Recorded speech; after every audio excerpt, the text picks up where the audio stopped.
Hello everybody. Today we are studying class 4th subject English grammar and chapter 5th. ये जो chapter 5th है nouns colon kinds, ये actually chapter 4 का extension है. chapter 4 जो हमने last class में किया था kinds of noun, वो चारों kind सेम है. अगर आपने वीडियो नहीं देखी तो आप पहले जाके देख लें, आपको सारा पता चल जाएगा. बट इसके अंदर थोड़ा सा एलैबोरेट और ज़्यादा किया हुआ है, तो ज़्यादातर बातें सेम रहेंगी, कुछ एक्स्ट्रा होगा तो आपको बता दिया जाएगा. So let's start the chapter. So there are 4 types of noun. First is common noun, second is proper noun, third is collective noun and fourth is abstract noun.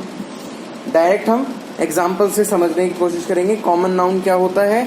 जिसके अंदर जनरल पर्सन और thing belonging आती है. मतलब कोई भी चीज़ अगर general है, जनरल ऑक्यूपेशन हो गया, जनरल बिलोंगिंग हो गया. For example the teacher is teaching in the class. मतलब टीचर एक कॉमन नाउन हुई, क्योंकि सारे टीचर को टीचर ही कहा जाता है. जो भी पढ़ाते हैं सबको कलेक्टिवली टीचर ही कहा जाता है. सो ये कॉमन नाउन हुआ, सबके लिए यूज होता है, कोई स्पेसिफिक नहीं है. तो इसी का जस्ट उल्टा प्रॉपर नाउन हुआ, क्योंकि उसके अंदर स्पेसिफिक नाम आ जाता है, क्योंकि वो किसी और का रेयरली ही हो पाता है. जैसे कि अगर आपका नाम खुशविंदर है तो और किसी का खुशविंदर होना नाम रेयर है, वो आपको स्पेसिफिकली बोला जाता है खुशविंदर. तो that's why it is called proper noun, क्योंकि आपको स्पेशली वो नाम दिया गया है. तो यहाँ पे टाइम टू डू है कुछ, ये आप अपने आप करेंगे. सो और फर्स्ट में आपको अंडरलाइन करना है कि कौन सा प्रॉपर नाउन है, एंड रेड कलर से ब्लू कलर से proper noun and red colour से कॉमन नाउन को अंडरलाइन करना है. So second question is change the following proper noun into common noun.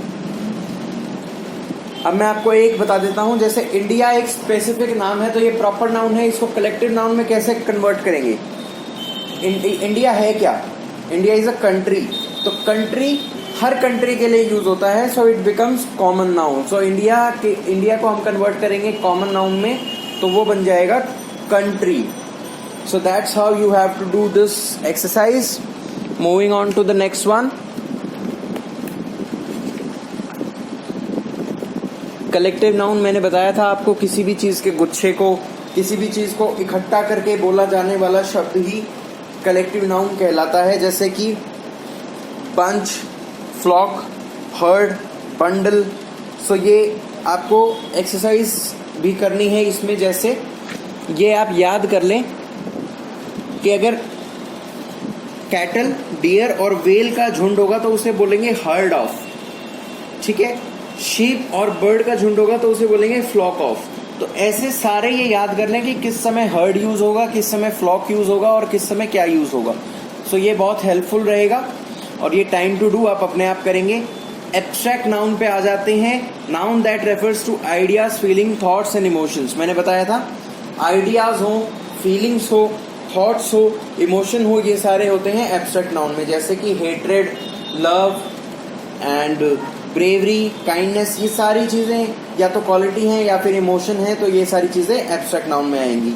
इसमें इस एक्सरसाइज में मतलब इस चैप्टर में बेसिकली एक्सरसाइज दी गई हैं ताकि आप पिछले वाले चैप्टर को अच्छे से यूज कर पाएं.